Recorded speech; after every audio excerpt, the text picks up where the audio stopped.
ছাত্রলীগের কর্মী কিছু গুরুত্বপূর্ণ কথা বলেছেন। কথাগুলো মনোযোগ দিয়ে শুনে যাবেন এবং ভিডিওটা ভালো লাগলে বেশি বেশি করে শেয়ার করবেন। আগে ওনার কথাগুলো শোনেন, খুবই গুরুত্বপূর্ণ কথা।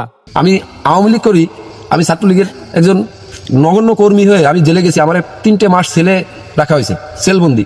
এবং আমার 3টা মাস, আমি তো রাষ্ট্রের নাগরিক, আমি তো ফোন কল সরকারের কাছে পাই।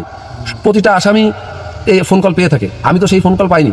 আজকে যদি আমি ফোন কলটা পাতাম, আমার স্ত্রীকে সান্ত্বনা তো আমি দিতে পারতাম। এবং বাগেরহাটের জেলার আমার কাছে 5 লক্ষ টাকা দাবি করেছে যে যদি বাগেরহাট থাকতে হয় 5 লক্ষ টাকা দিতে হবে। আমার স্ত্রী, যদি আমি বাগেরহাট থাকতে পারতাম, আমার কাছে টাকা নেই, আমি দিতে পারি না। আজকে আমি যদি বাগেরহাট থাকতে পারতাম, আমার স্ত্রী আমার সঙ্গে দেখা করতে পারতো, আমার স্ত্রী হতাশাগ্রস্ত হতো না।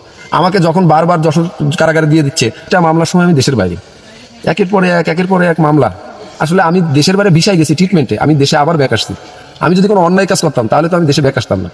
আমি ভিসা শো করেছি, আমার ভিসা শো করার পরেও আমার মামলাগুলো হয়নি। আমার স্ত্রী জামিন করানোর জন্য কোর্টের এই দুয়ার সেই দুয়ার বিভিন্ন জায়গায় দৌড়াতে দৌড়াতে হাঁপায়ে গেছে।